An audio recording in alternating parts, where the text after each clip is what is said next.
Advita, thanks for that introduction. Thank you very much for uh, saying so many good things about me. Uh, Advita and Sanjana, who will be the coordinator or the compeer today? I'll be asking the questions. Okay. Now, I suggest you might have seen the number of questions Sanjana has circulated. Do you have them with you? Yeah, I So do. I would suggest that you read one after the other, giving me time to answer each of them. What I would like to do is answer each of them as briefly as possible.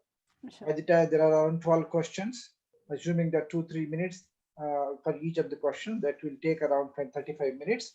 After that, we can have interactions. If there are any specific questions from the from the subject from any of you, I will be happy to answer that. Otherwise, open-ended invitation for a person like me can take a few hours. I can talk to you a few hours. So that should not be the case.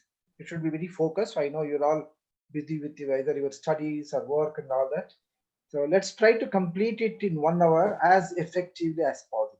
Okay. Yes, sure. We just got live on YouTube right now, so I think we can go ahead. I just want to let the people who are viewing on YouTube know that we are right now in conversation with Mr. Shankar Sharma, and we're talking about the Sharavati pumped storage Hydel power plant project and the impact it's going to have. So yeah, I think with that we can start. Advita can start with the questions. Okay, so it would be helpful before we began if we had a brief overview on the timeline of the Sharavati Hydel project and what stage it is in right now. As I have mentioned in my email to Sanjana, you people refer to Sharavati Hydel project. That is not correct in the present context because the Sharavati Valley in Karnataka, Shivamogga district already has 4 hydroelectric projects running on the same river. What we are talking about today is the proposed Sharavati Valley pumped storage hydroelectric project. It's called as pumped storage hydroelectric project. It is different to what a conventional hydroelectric project, which is meant only to generate electricity throughout the year or whatever the time that permits. But a pumped storage plant is meant to generate electricity only during the peak hours in a day, say for about 2 hours in the morning, say 6 to 8 or 5 to 8, and again in the evening 6 to 8 or 6 to 9. So it's called as pumped storage plant. So we are referring to a newly proposed Sharavati Valley, or you can call it Sharavati pumped storage hydroelectric project. Please make it very clear. Okay. About the timeline, that is in very preliminary stage. A particular, sorry, one consultancy firm has already prepared a pre-feasibility report of the project on which I have commented, and that on the basis of the pre-feasibility report, the project proponent, which is Karnataka Power Corporation in Karnataka, is the project proponent as of now. They are the project managers that are going to be whenever the project happens.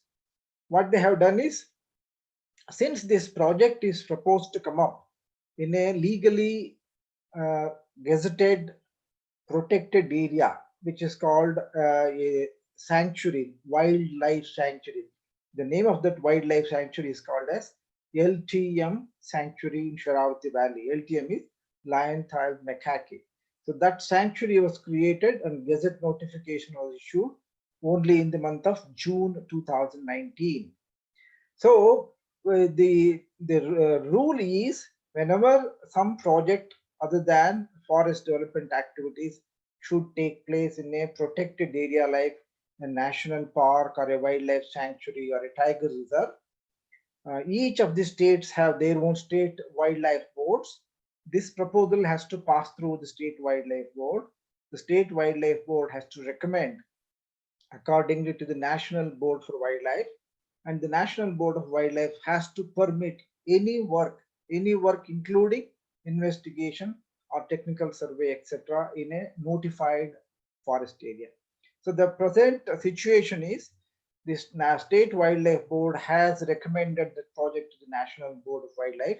National Board of Wildlife has approved only one part of the project proposal, which is called as geotechnical survey and investigation.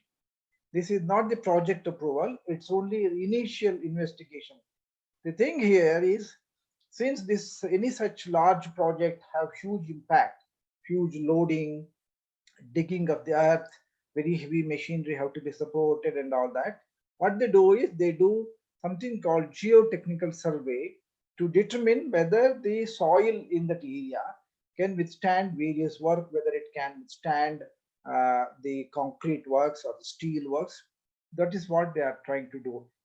They have declared in their pre-feasibility report that around 19 holes they want to dig inside the sanctuary in the identified area to determine whether the soil quality is good enough.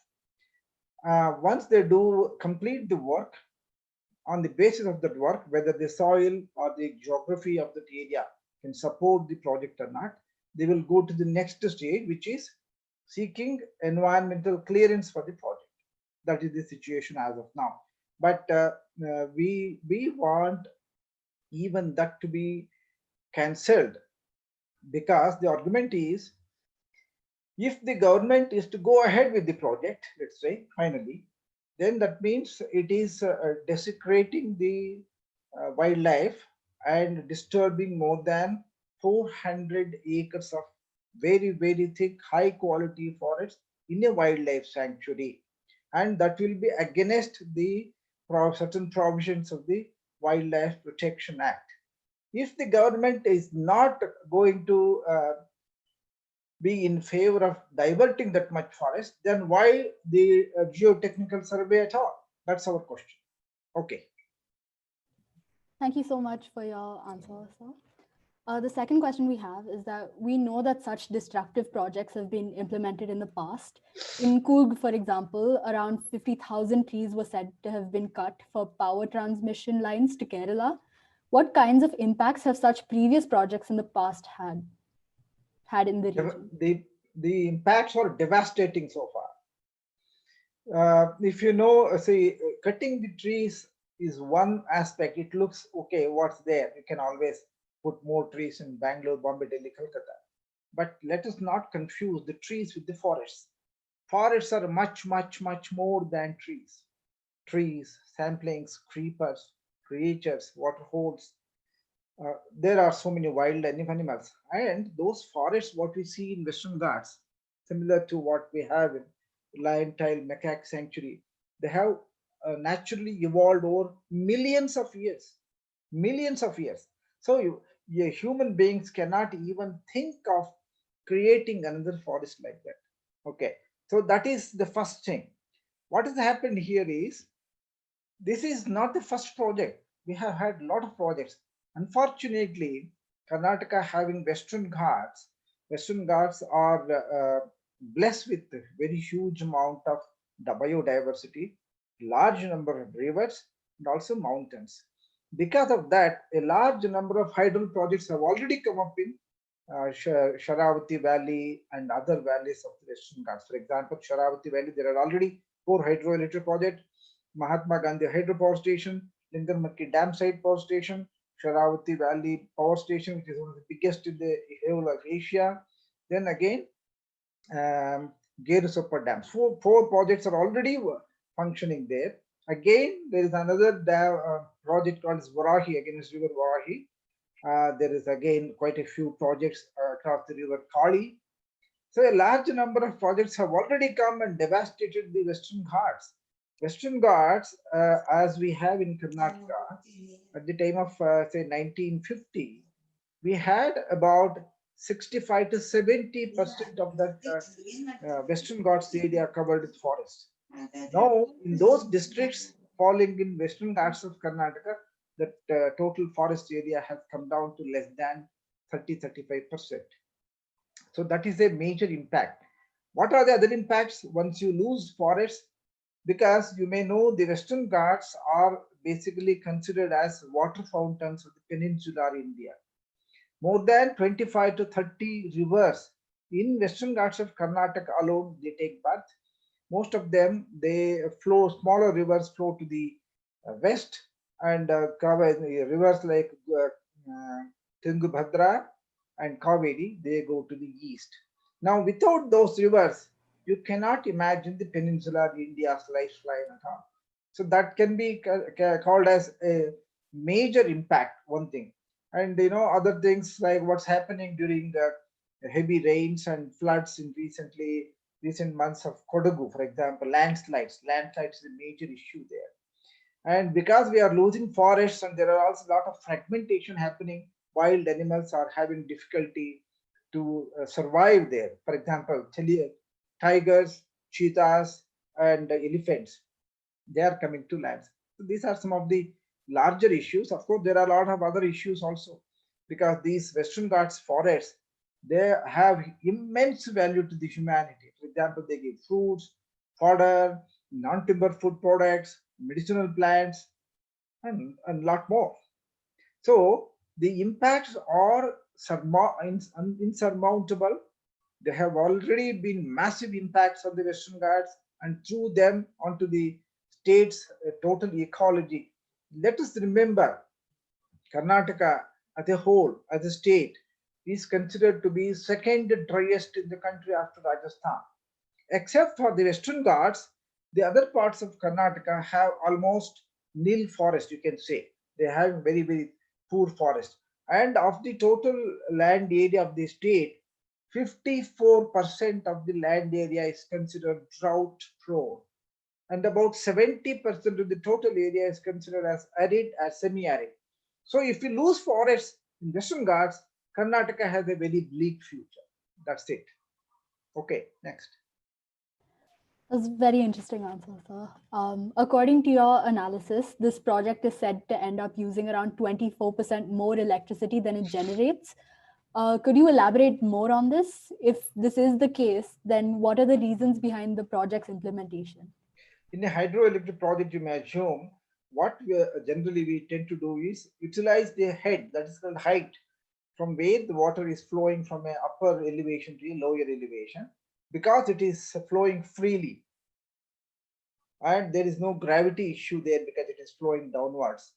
So that much of kinetic energy is utilized to generate electricity. But in case of a pumped storage plant, what they are trying to do, for example, in the present case of Sharavathi pumped storage, there is one reservoir upstream of the power plant, which is called Linganamaki, and there is another reservoir at the last station, which is called as Gerusoppa Dam. There is an elevation of about 900 feet between the two. What this pumped storage plant is proposing to do through this project is to pump the water, pump the vast amount of water from Gerusoppa Dam back to the Linganmakki or Talakalale balancing reservoir against the gravity of around 900 feet during the time when there is surplus energy in the system, which is late night, let's say 12 o'clock to 4 o'clock, the demand on the grid will be minimum. So what they propose to do is utilize the surplus energy if available during that time, pump the water from the lower reservoir to the upper reservoir. As you would know, this is working against the gravity. It consumes a lot of energy. And for a pumped storage plant, it has been found, and it is also mentioned in the pre-feasibility report, that in order to pump water to the upper reservoir, the adequate quantity of water, it requires about 24% more energy than the same amount of energy, same amount of water can produce energy in the normal electricity generating mode. So that is a universal truth. Around 24 to 25% more energy is consumed in a pump storage plant as compared to how much it can generate. That is the issue. Right. Is that clear? Is that clear? For example, see how much. For example, if you are cycling, take a cycle in the Agumbe Ghat. If you are going from Agumbe Ghat downwards, you don't have to pedal the cycle at all. It will go because it's a steep drop. But imagine how much energy you have to spend if you want to do the cycling up the Agumbe Ghat. So similar, it's a similar analogy as far as the water pumping water against the gravity is concerned.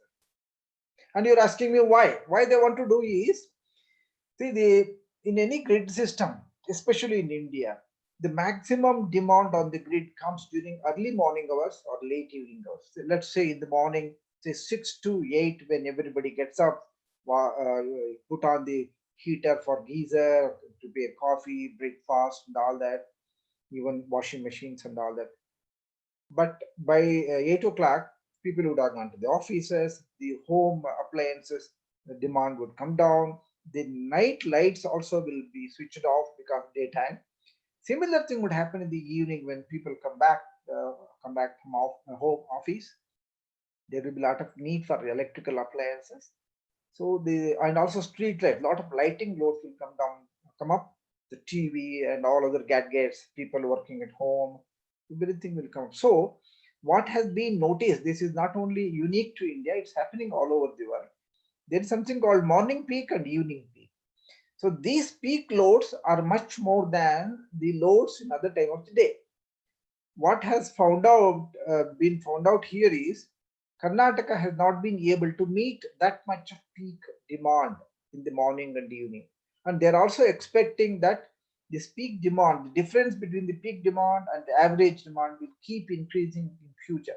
So they want to bring this power plant which generate power during the peak hours only and consumes electricity during off-peak hour. Their argument is that they are trying to balance the requirement of the grid through this project. Right. Okay. What kind of domino effect can we expect to be kicked off if the biodiversity of this region is diminished? The domino effect has already started many decades ago. So let's say consider the time when India became independent, because until such time we were blaming Britishers. Now since 1947, when the entire administration of the rules and law making and implementation have come to us, a lot of forests have been lost. Some estimates say that in 1950, let's say 1947-50, of the total area of the country, around 47 to 48% of the land area was covered with forest, natural forests and trees. Now you will be surprised is until 2020, that percentage of forest and tree cover in the country has come down to around 21%. Now, as per the United Nations Environmental Program and accepted norms, a healthy environment should require at least 33% of the land area covered with forest and trees. Now you have only 21%. If you continue to divert these natural forests, however much the trees you add in Bangalore, Bombay, Delhi, Calcutta, what we are losing is much more in the form of natural forest than the additional number of trees that can come up. So the domino effect is very clear. We will continue to lose forest. Losing forest has a double whammy, because a forest, especially tropical forests, what you find in India, they are considered to be the most useful forest from climate change perspective, because tropical forests, natural forests absorb a lot of carbon dioxide. Now, if you cut those trees, forests, first of all, it will lose its ability to absorb carbon dioxide from the atmosphere. But whenever you cut a tree and burn a tree or use it for others, that will release some carbon dioxide which is stored in the lush green trees. So in any way, if you look at it anyway, it is harmful to the climate change. Now, if you lose forests, as I said, you will lose the ability of the forest to store water inside the ground. You'll be surprised that the groundwater table in the country, almost everywhere, all states, including hilly states, the groundwater table is dropping dangerously below acceptable mark. That's all because we are losing forests, because forests can store water, take water from the ground to the underground aquifers. But if we continue to destroy the forests, you know what can happen. So this domino effect has already started. We have already lost very high quality forests in all over the country. We should not continue allow that to happen in future. That is our concern. The next question is that those who dismiss environmental activists use the argument that our country needs to focus on development. What steps can be taken to ensure that we develop sustainably? What is development? Development is basically to, if you look at it, a basic principle, the development should be to enable everybody to have basic needs at the first step: food, water, shelter, opportunity to live in a decent home and all that. Are we doing that? If we continue to destroy forests basically, if you say it's nature, see, these developmental projects, since they are not managed well, they are also having impact on water resources, agricultural lands, soil. For example, we are talking about desertification all over the world. The amount of land area being covered by deserts is increasing. Why would a desert be formed? First step in that direction is losing forest, is it not? You lose the forest, then you lose the vegetation on that, the soil gets degraded. Over a period of time, rainfall in that area will come down, and that will slowly convert it to desert.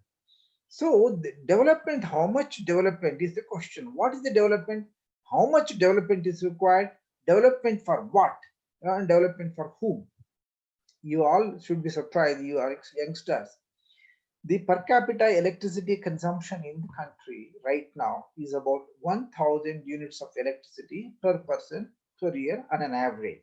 Okay, that is determined by dividing the total amount of electricity generated by the number of people we have in the country. You will be surprised that the global average is around 4000 units per person per year. Now, if each of us, if all of us want to go to that level, 4,000 units per person per year, hypothetically by 2050, our population is supposed to go to 150 crores from around 130 crores now, as per the projections. If 150 crore people want to have a per capita electricity consumption of about 4,000 units per person per year, as per the world average now, you can imagine you would require around 4 times more power projects than what we have now. What sort of devastation it will have on our society, on the entire, because once we lose the forest, the rivers also will get dried up. It's happening because of the climate change. Even the Himalayan rivers are also getting dried up. What will happen? What is the future? So we must define, and what is development? For as of now, the country, India is probably fourth or fifth largest economy in the world. Probably soon they want to take it to third or third position. That means during last 70 years, our developmental process is not very small. We have developed a lot of education has come from health systems have increased, roads, transport, industries have all increased.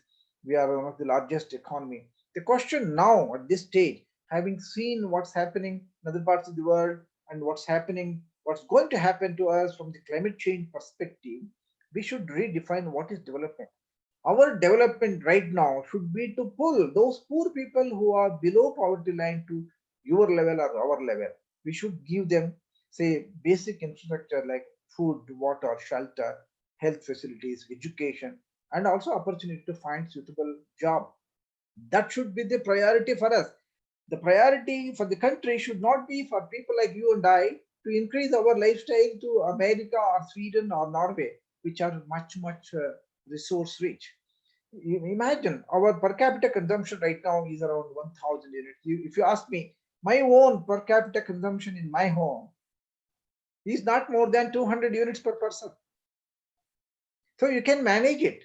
And I can bet that for my social and educational background, my comfort of life is quite good. What's happening in India is there is lots of wastages, there is inefficiency in various processes. So the per capita consumption should not be a yardstick. So where is the development? If you want, the question we should ask is, okay, if you go with this pump storage hydroelectric project now in order to meet peak power demand, if the peak power demand increases like next 25 years, this will also be eaten up. Then what will you do? Shall we go for another pump storage plant? By that time, in another 25 years, we would have lost all the forest. So what will you do? The question here is, we should define what is development, why it is required. Can we do better ways? Is there any opportunity for us to do things better, differently? Should we have only hydroelectric project in order to get electricity? Can we not manage with solar? Can we not manage with wind? Can we not manage with bio mass? But what about already produced electricity? Are we utilizing it carefully?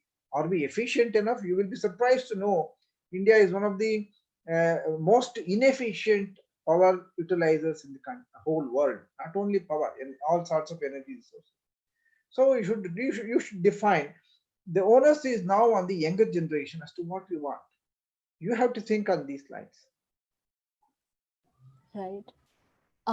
As we see in this project, there are several laws to ensure protection of these areas, like Section 29 of the Wildlife Protection Act and National Forest Policy.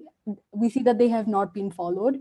What can be done to ensure that these laws are actually followed and not brushed aside?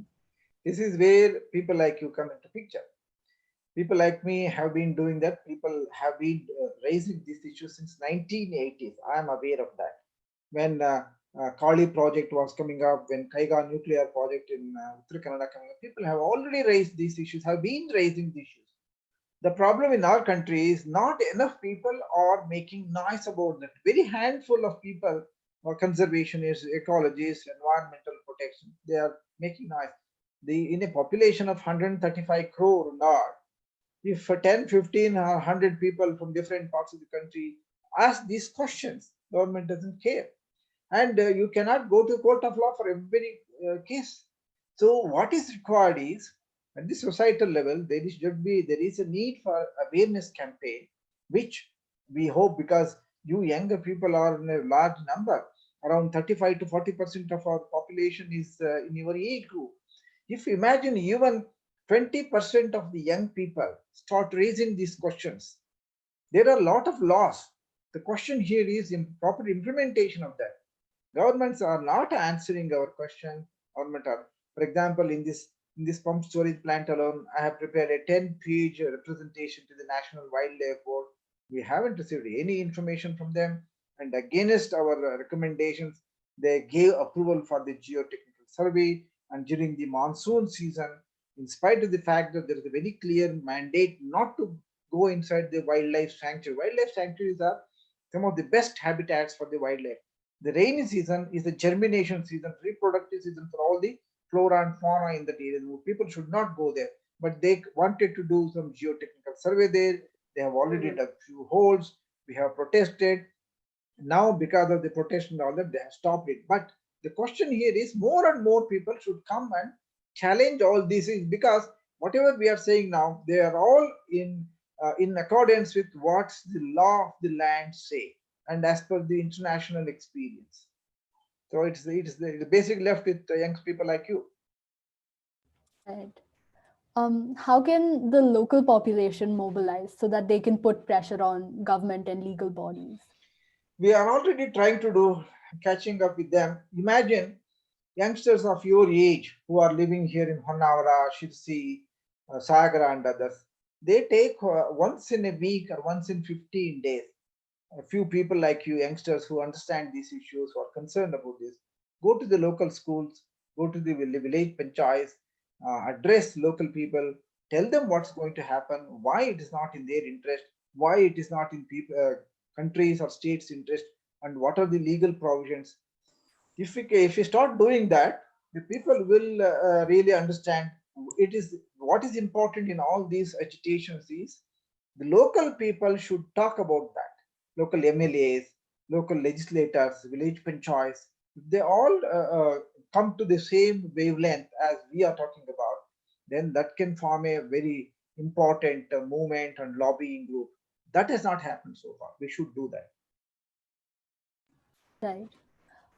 Given your vast experience, are there any lessons that we should learn and borrow from any other projects that you've seen?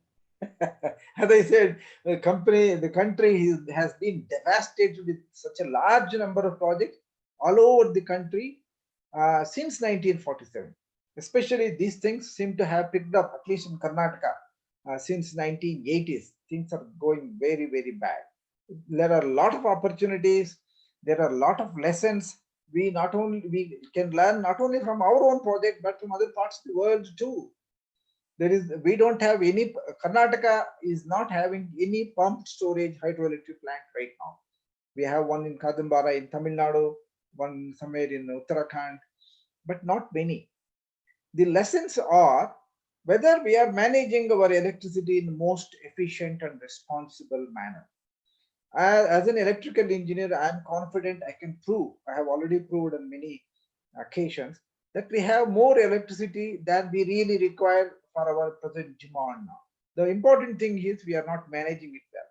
The transmission distribution losses are more, end utilization losses are more, we are not utilizing the capacity of power plants optimally, and we are wasting a lot of electricity. If we manage all those things, then we don't have to have more of such projects. That's basically the lesson. Right. So, in your experience and what you've seen, what are the biggest blind spots that prevent people or the government from seeing the serious ramifications of a project like this? Simple. People have not appreciated the ramifications of high GDP growth rate. They talk about development. Development at all costs. Can we have development at all costs? It's impossible. Because when you have more and more of so-called development, we are destroying forests, economic activities and commercial activities would increase, the vehicle increase, pollution will increase, air pollution, many of the North Indian cities such as Delhi, Varanasi, Ambala and others, they have already gone. 20 of the 20 most polluting cities in the world, 14 are in India. Now, this is what we have to worry about. This is development. You know what happened last year in November, December in Delhi. People could not breathe, and it has gone to a very extreme level. It's happening in other cities like Tokyo, London, Los Angeles also. So we have to worry what is required. What is required for a common man? Do we require 24-hour shopping mall? Do we require late night shopping malls or 24-hour, say, I would say, petrol bunks and all that? Or can we manage in a recent, for example, if you look at the large population of the country, if you want to have all the facilities available in, let's say, Norway or Sweden, India for 135 crores, you are absolutely devastated. Mahatma Gandhiji has said way back in 1920s that if you want to have a Western style of living, we require 3 or 4 different earths than what we have now. We have only one earth. So the issue here is much, much more complex. We cannot go on with what's happening, building more railway lines, more industries, more power projects, more airports. Where is the end to it? We have to decide how much do we require. See, I come back to the national forest. There's something called national forest policy. Way back in 1980s, country decided that in order to have a healthy life, the country should have at least 33% of the land area covered with forest and trees. And in all hilly and mountainous districts in the country, that percentage should be 66%.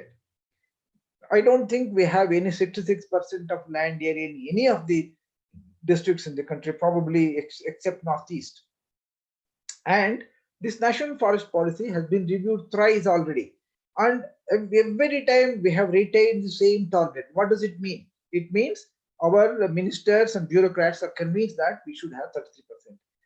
We say that we should have 33%, it has come down to 21%, but we are destroying forests. So we have to decide what is the way out.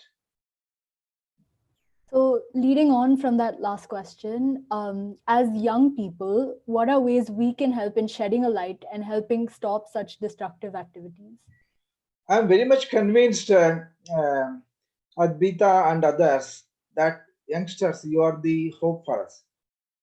Certainly not the old people. Old people, either they are resigned to their fate or they are worried about their own issues. The fundamental thing is we all have to individually reduce our carbon footprint. In order to reduce carbon footprint, our energy and material requirement has to come down by a vast margin. Our material consumption and energy consumption has been very high. So if youngsters like you can take a conscious decision that Individually, our life will be much more simpler than what it is. What's happening, if you take India alone, if you take electricity sector alone, people like you, I don't know where you're all, I understand you're all in cities, either cities or say grade B towns and cities. Compared to the electricity available to you, if you come to a village near my place, they are at a terrible disadvantage. In Bangalore, a city like Bangalore, I have done a survey. Bangalore, the per capita electricity available to an average Bangalore city dweller is more than 2,500 units per person per year. But if you come to a village near my place in Shumaga or any other village in the country, it is less than 200. And even 200 units are not available satisfactorily because power supply is lost, or when there is a shortage, they will switch off lights in the villages. So there is a gross injustice even in availability of electricity. Compare 2,500 units per person per year in cities like Bombay, Delhi, Kolkata, Bangalore, and less than 200 in villages. So where is it? So what I am suggesting is, I am making my life quite comfortable at around 250 to 300 units per person per year in my family. Even when my two daughters were with us, when they were studying, they have left the home now, but still you can manage. Say take 200 or 300 or 400 units. But why should we require 2,000 or 3,000 units per person per year? So I'm suggesting that we should change our lifestyle to a much simpler lifestyle where the consumption of materials and energy should come down by a great margin. So that is the only way out, which is, otherwise you cannot meet the requirement of unrestricted growth of electricity. Okay. And our last question, ending on a slightly more positive note. What gives you the most hope in this entire scenario with regards to this project or with regards to the environment movement? You are the people, you are the youngsters. Youngsters are our hope. I'm absolutely convinced. So also people of my age from all over the country, I am in contact and I interact with a lot of NGOs in the country and outside the country at the global level also. We are all of the convinced of the fact that it's youngsters like you who can drive the change required at the national level. I have not except for the youth movements recently after Greta and others, and also you may know some of the worldwide say WWF, Greenpeace, and all, they're all manned by youngsters like you. I have worked with Greenpeace on few projects. They're all youngsters like you. But the surprising thing is the total number of people working in those is a very handful number of people compared to the global population. So more and more number of youth should be aware of that. They should build such simple lifestyles into their life, daily routine. They should also keep, you should all start writing articles on this way. Sending you writing an article on a specific project is one thing, but generally you should also start writing to the magazines, papers. You should have discussions on these such issues. Unless we put pressure on our lawmakers to change the law, laws are already there. The implementation, for example, environmental impact assessment, you know, there is a big debate is going on and all that. I don't know whether any of you have had any opportunity to participate in that. I have participated in quite a few. They are in shambles. Unless we do all that is possible to protect our environment, reduce the pollution, contamination of water, air, and soil, and how unless we protect our rivers, what fresh water resources and forests, what are we going to do with a high GDP growth or development? So I'm convinced our future or with our youngsters like you.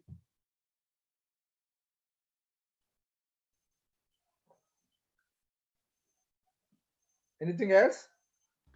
And people like me are always there to help you or give information or joining you. For example, you can join you, but the lead has to be taken by youngsters. Right? That's why I'm happy that this Friends for Fridays for Future Karnataka is doing well. I wish you all the best. Okay, any questions from your side now? Right. Thank you so much, sir. I think we can open an interactive session now. So if anyone has questions, then you can either leave them in the chat or raise your hand. and we'll hear from you. So actually, I'll actually, depending from your mail, you can talk about the different alternatives that are there for this project. For example, like reducing the illumination density and things like that. If you could talk a little bit more about those alternatives that you have that you proposed that can be implemented, that will be useful. My argument is that we cannot allow these peak demand electricity demand to keep on increasing. As my note has mentioned, during last 7-8 years, the peak demand in Karnataka itself has increased by about 65%. That means, so in another 4-5 years, it would have increased by 100%. What it means is if we allow such peak demand to increase uncontrollably, in another 10 years, again it will increase by 100%. So what does it mean is, if we keep on increasing the peak demand, how are we going to manage? How are we going to generate more and more and more electricity? And as the typical the pump peak power plants say, this operates only for around say 4 to 5 hours a day, which means around 20% of the time only that plant will operate in a year. And for that much, can we afford to lose our land, forest, water, and allow that plant to pollute and contaminate? So there is something called demand side management. We have to manage the demand itself. See, in electricity or energy, there are two equations. One is demand, another is supply. If we cannot increase the supply, why don't you manage the demand, reduce the demand? For example, lighting. The lighting load in Karnataka at the national level and also in Karnataka is something like 14 or 15% of the total electricity consumption in a year, approximately. It may change here and there. So why don't we look at the efficiency of the electricity appliances which are in the use during peak hours? For example, lighting. Only during last 1 or 2 years, lots of LED lights have started up. Lot of villages and houses still have incandescent lamps. In an incandescent lamp, around 60% of the energy consumed goes to heating of the lamp.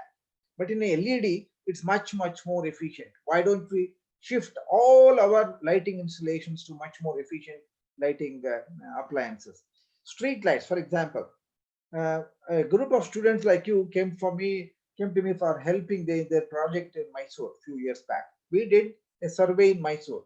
They physically measured lighting illumination, lighting intensity in around 10-12 locations in streets in Mysore during peak hours, evening. We found that the actual illumination is around 2.5 times more than what is required as per Bureau of Indian standards. So why it's such a huge wastage of electricity? Now, the question here is, can we do something about that? It is possible. A large number of street lights can be transferred away from the grid so that they can be supplied through solar powered and battery protected or battery backed independent systems. That means the load on the grid itself will come down.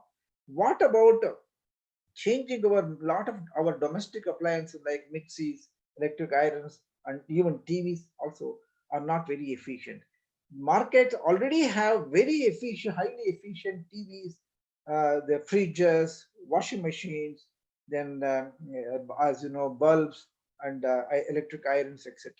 If we replace most of the domestic equipment which are used in the evening hours with highly efficient, the evening demand itself can be brought down considerably. What we are worried about here is, please remember, this is about the grid demand. For example, all our houses, if we have solar photovoltaic panels on our house tops and we don't require any support from the grid, then the grid load will come down. So there are so many options available for us to reduce the demand itself. I think we have reached a stage where we should not worry a lot about supply, increasing the supply. We should worry more about the demand. I have done a calculation both for the state and the national level, and a high level calculation revealed that if we increase our efficiencies at all levels of electricity generation, transmission, distribution, utilization, and also in managing the demand properly, energy conservation, etc., we can reduce our effective demand on the grid by as much as 35 to 40%. So where is the need for additional power plants like the pump storage plant? That's the question we are basically asking. So we are advocating that more and more number of small installations like houses, offices, irrigation pump sets, and even central government, state government offices, street lights can all go towards uh, uh, being powered from solar power. That will reduce the demand on the grid during evening and morning hours. That is one of the quick options. In my article, I have listed quite a few of the applications. And also another thing, you youngsters, please remember, before we achieve all these things, it will take quite a few years because we have a large country. There is a lot of say awareness, lack of awareness, and all that. Why don't we try to reduce our electricity demand even now? For example, if I come home during office hours, I mean after the office hours, say 7 o'clock, do I need to switch on? Do I have to press my electric iron at that time? Can we not shift that ironing the electric clothes during say to late hours, say 10 o'clock or morning 10 o'clock or on a Sunday? Can we not reduce the application of certain appliances during peak hours, early morning or evening hours? That is something we have to look at everything. Are we conscious of reducing our electricity consumption in a home? No, most of the time you find when you come home at 7 o'clock, a large number of lights are on in the house. The TV will be on, a lot of appliances on, even though somebody is not sitting in front of the TV. So there are so many options for us to reduce our demand itself. Mr. Sharma, namaskar. I have a point to make here. Namaskara. Namaskar. Um, yeah, you were talking about the supply versus demand. If you look at in a holistic way and how we are going with the advancement in technology and all that, the demand for power is definitely going to be high from what it is today. Maybe we bring in LED power, we bring in, five-star rating in devices. So whatever said and done, it is just proportionate to the, you know, growth of the country.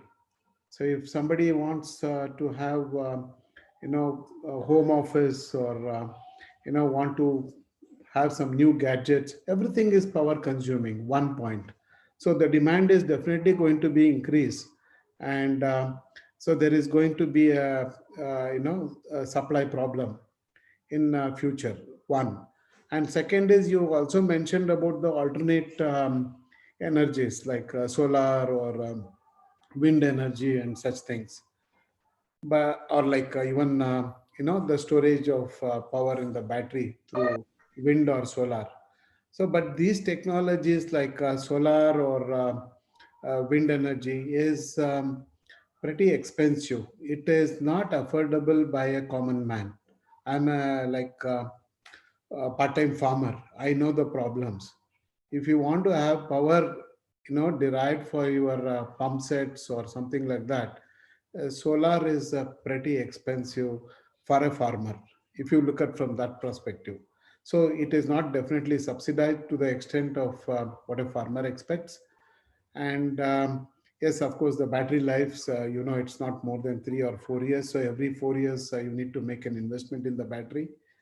So this is definitely a big challenge unless we bring in a lot of resources to make manufacturing and the availability in India far better than what it is today. These were 2 points I would like to make, Mr. Sharma. Okay, now quickly, as I mentioned, the demand side management, efficiency, and energy conservation put together, they have a huge potential, even admitted by the National Electricity Plan policy. Okay, now as I said, I have my own calculation at the state level. Say the potential is as much as around 35 to 40% reduction in the demand.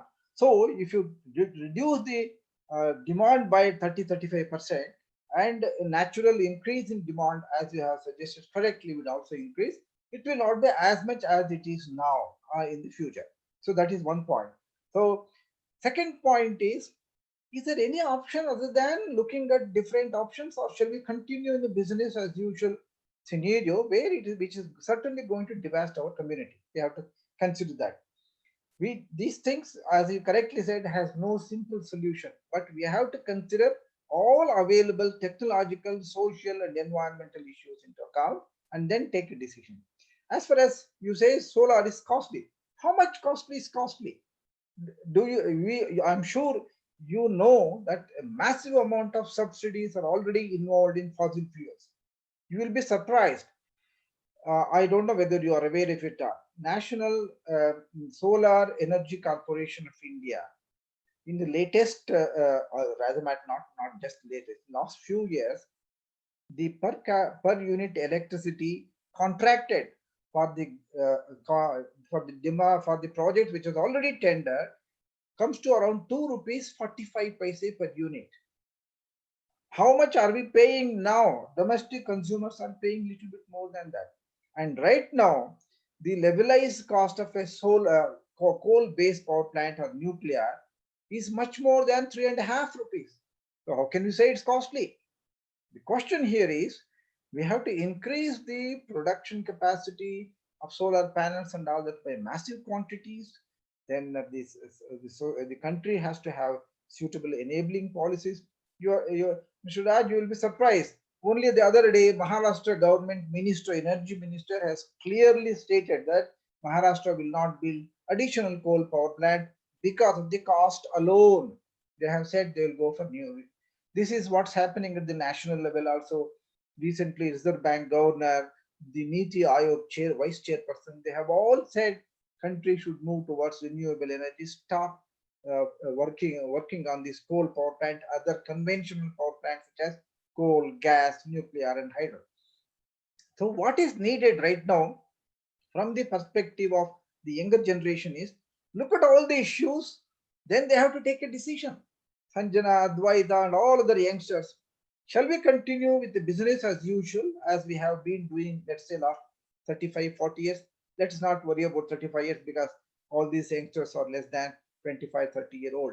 So last 30 years, what we have done, the global warming, the devastation of forests, increase in population, our growing say aspiration to have only lots and lots more gadgets, 24-hour shopping malls, and more of airports. How many express highways do we require?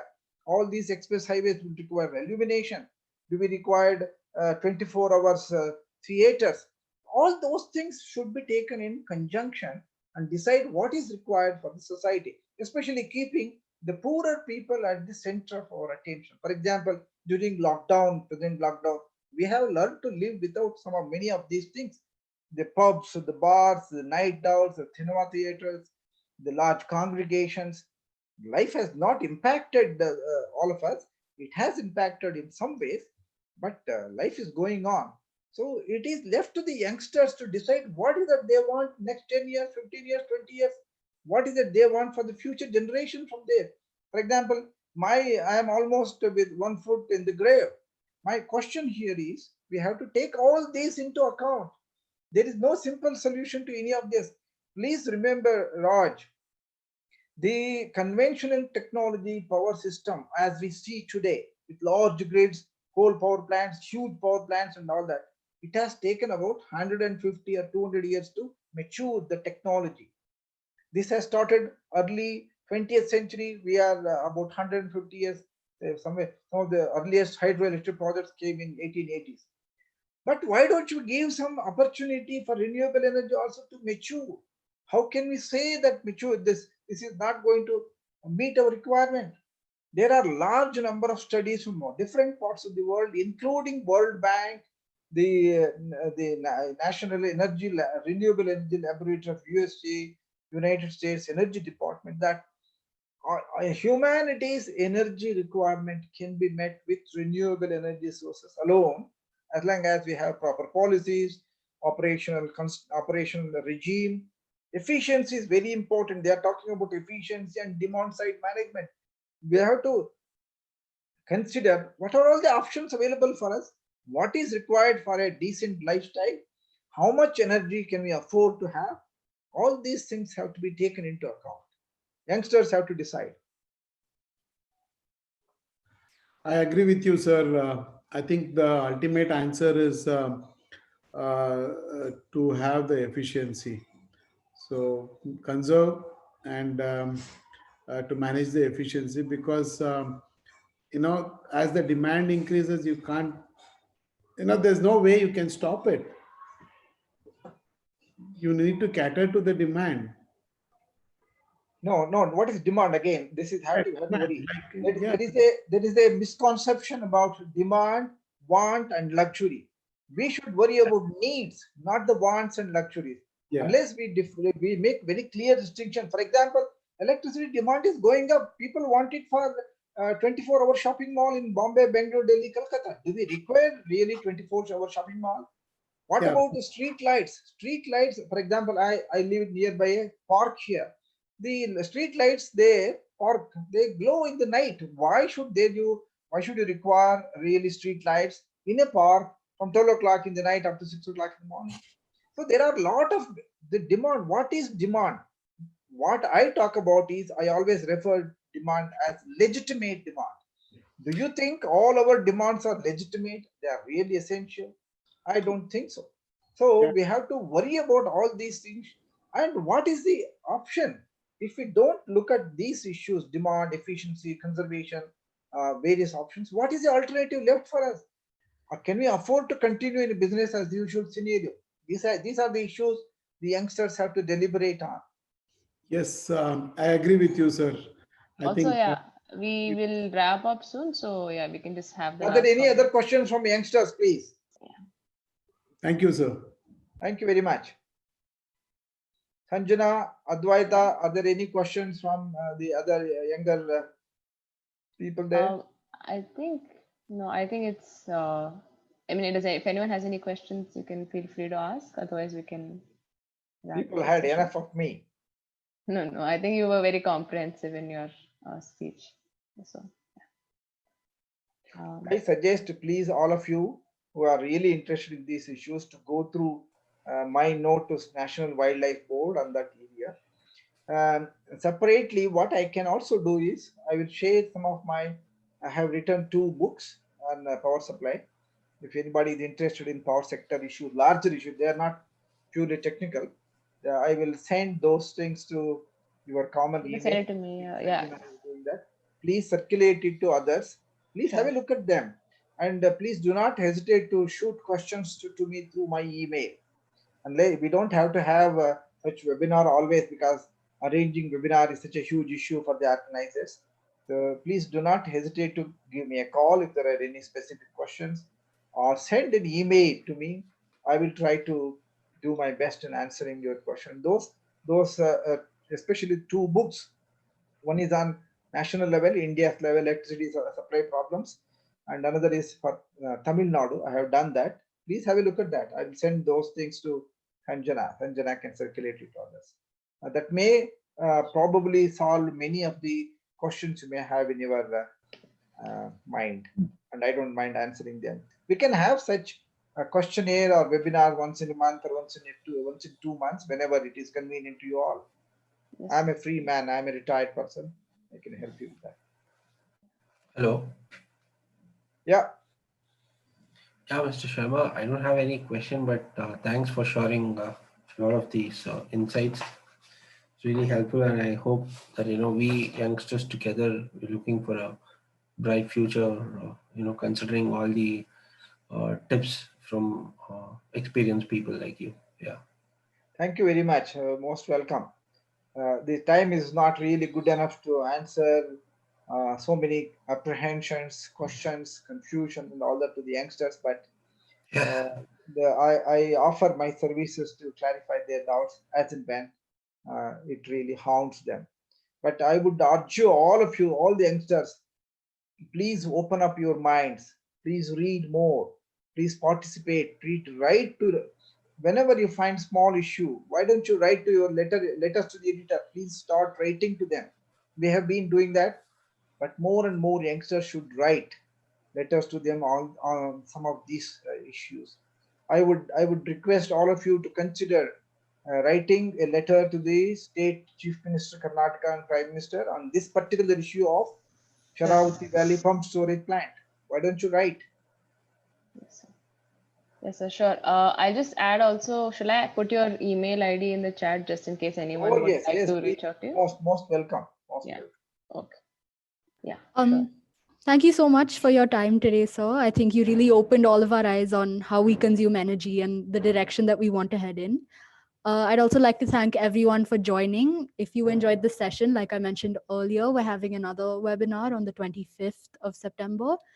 And for more details and updates on Climate Week, you can follow our Also, Instagram, which yeah, is I just want to mention one more thing, like regarding the Sharavati project as well. If you look at our Instagram, in our bio, you can find we have written a letter with all the points. A lot of them taken from Sir's mail also, and it's like a ready-made mail. We have given the email IDs of the ministers also, so you can go there and send a mail to the authorities. Not just about Sharavati, we have also on 3-4 other projects which are happening in the Western Ghats that you can write a mail to.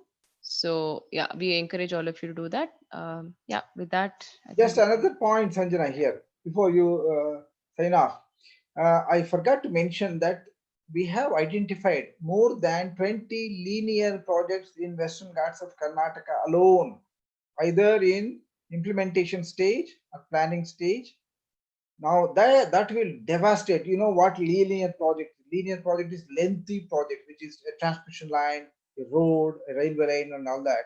And we have compiled that, or between those 20 projects, more than 20 lakh mature trees in forest. Western Ghats alone may be destroyed. One forest, one mature tree in a forest, destruction of one tree means it is not one tree. It can be 150 samplings, small trees, then herbs, shrubs, creepers. So it's a very serious issue. That's why the development issue comes into picture. How many wide roads you require? You already have a highway from 2 lane. You want to increase it to 4 lane, even in Western Ghats. Where is the end to it? There is Hubli Ankola railway line. They are planning more than 600 acres of land, thick forest will be lost in Dharwad, Uttar Kannada, and Belgaum districts. This is only for a railway, but we already have a railway line connecting Western Ghats to the coast. One is Mangalore, Sakleshpura Mangalore line. The other one is from Hubli Goa line. So these are the questions. How much loss of forests and trees can we afford? So I suggest, Sanjana, before I forgot, please send me the letter what you people have sent to the ministry on this pump storage plant, because Sure. I don't look at so many social websites and all. Please send me Sure. that by Yeah. email. Yeah, And sure. you also have, in my letter, I have also referred to large number of projects coming up in Karnataka. You may like to highlight those projects. Yes. The question here is whether those projects are required or not. Who has done the cost and benefit analysis? Have people been taken into account? Have youngsters like you, whose future depends on those projects, have been consulted? They have not consulted you. So that is something you have to raise the question. Where is we are living in a democratic setup. Where is the platform for people, young people like you, to participate in decision making process? Yeah. Over to you. Yes. Hi, sir. My name is Karthik. I just wanted to know what's your take on the privatization of power sector, sir, in India. So in May, our finance minister has told that power sector is going to be privatized. That means this is for people to make money. So when you're saying that demand should reduce and when the government is going to privatize this sector, that means it's clear because the demand is increasing. So how do you think privatizing would like benefit your goal or our goal in reducing the demand, or like even to consider the economy and the employment of our country, which is the main reason of making it privatized? That's a big larger question. It may take more time. Sanjana and Advaita, do you have time for us to talk about this, or are you closing? I think we can take this as the last question and then we can. Okay, Karthik, the question here is the issue for us from climate change perspective, development, and all that is not the ownership of such projects. I have lived in Australia and New Zealand. Even with the public sector alone, they have managed their system very well. For example, in New Zealand, when I was there between 94 and 99, there was no private sector at all at that time. and the amount of the royalty these companies, the public owned companies, are giving to government was many $billion. So, but the problem can be with the private sector projects or the public sector ownership of the lands. It doesn't really matter as long as we are not managing it well.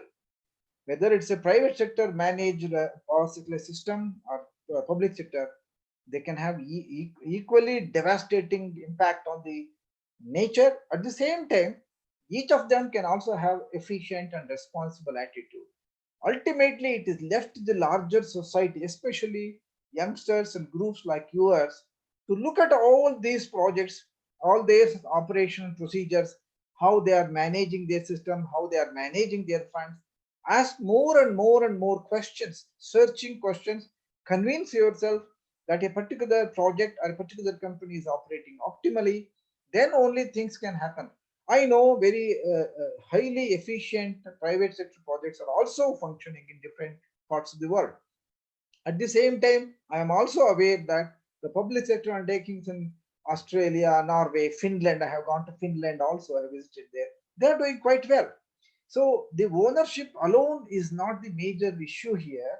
How they are allowed to operate, how the society is viewing all these things, whether society is taking a objective or effective participation in decision making is the issue here.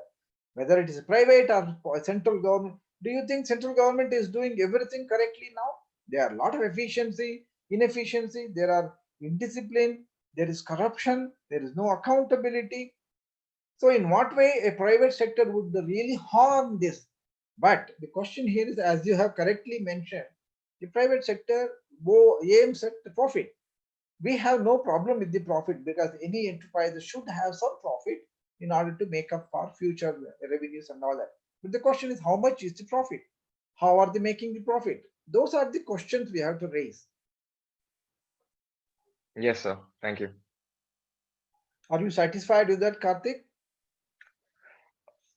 I'm not quite sure, sir. Like, I mean, the main reason government is privatizing not only power sector, but you see the railway sector and the airports, it's only because they already know that there is inefficiency in the system, and making and giving in private players will increase the competition amongst them, and it will give us a better quality of what we're already having. For example, Adani Power, if you take, in the past few weeks at least, when you're seeing they are doing extremely well, and we see on social media also that they're charging more than what we pay here in Bangalore. I think all of this is happening only because the quality what they're giving out, and like as you said, the energy loss. I'm not quite sure the technicalities that go into it, but I'm quite confident that when the private players come into power supply and when they get in many territories, I think by 2021 they want to make distribution also privatized. So I think when private players are playing and when there is money being invested in this, it's obviously to reduce the losses and stuff. I mean the power energy losses. So I think overall at the end byproduct would be a balanced state where when the demand is high, they would cater a good quality of electrical supplies. That is what I am in the opinion of. You can let me know if I am wrong. No, you are not entirely wrong. You are correct in many aspects, but let us understand why a government would ask private sector to come in, because they have no money to invest, public money. Okay, and also they believe that there is a lot of public money lying in the private hands, and why don't they come into picture? As far as efficiency and competition and all that, Karthik, as I said, I have lived in Australia and New Zealand. New Zealand was very, very efficient when I was there. There was not a single private entity. Okay, but they were still doing very well. They're one of the best electricity supply managed company in New Zealand. So now I don't know, you mentioned a particular company's name. I don't want to name that company name at the national level, which is taking a very huge strides in the power sector and other sectors also. There are a lot of serious allegations on that company. Okay, now the question, as I said, the issue here is not just private alone. I have no problem if the private sector, if the entire electricity distribution, generation, transmission is handed over to private sector completely, and if they manage it very efficiently to the satisfaction of the uh, our countrymen, I have no problem with that. Why should anybody have problem with that if it is managed efficiently, responsibly, and also if it is people centric, it is environmentally sustainable? Why should we worry about that? We should not. At the same time, my question here is, why can't we make government also to function? It is possible. As I said, it is possible. I have lived in 2 different countries. I have visited few other countries. What I find is the problem with us is we have brilliant people, youngsters like you. We have a lot of resources. We have great heritage. The only thing we are missing is public participation in decision making. We are not asking questions. We are not participating. We are all worried about our day-to-day life. If we do that, it doesn't matter. The public sector can also, for example, the Indian defense industry is considered to be doing very well. ISRO is doing very well. Railways was doing very well till recently. And you would be surprised, Tamil Nadu state transport was very efficient. And Karnataka State Road Transport Corporation is one of considered to be the best functioning corporation in the country. So it is not this way or that way alone. And in most of these countries, even in communist country like China, there is private sector, and everywhere, even in democratic countries, there are government sectors also. There are certain sectors which are allocated only to the government. There are private sector also. I have no problem. Strictly speaking, if you talk to any economist, we should not have any problem whether it is private owned or government owned, as long as it is working efficiently, accountably, and responsibly. Yes, sir. That was nice. Nice talking to you, sir. Thank you for the insight. All the best. Yeah. Thank you, sir.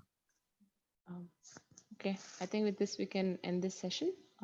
Yeah, thank you so much, sir, for joining us and speaking to us and clearing our doubts. Yeah, we hope to speak again maybe sometime soon. Yeah. Sanjana, Advaita, and all of you youngsters, it is a pleasure talking to you. I shall be available to answer any of your questions or clarifications. If I don't know something clearly offhand, I will try to do the research and get back to you. So I wish you all the best. I hope you all youngsters, you will influence other youngsters in the country to do soul searching and very constructive thinking what you people are doing right now. I hope we will have a bright future. My daughters, 2 of my daughters are also, two of them are in your age. They are also interested. I hope they will also join you. I wish you all the very best in your personal study or work careers. And I would request all of you to spend some time, once in a week or once in a day, on some of these social issues, especially at the societal level. Thank you, all of you. All the best. Good night. Yeah, thank you, sir. Thank you so much, sir.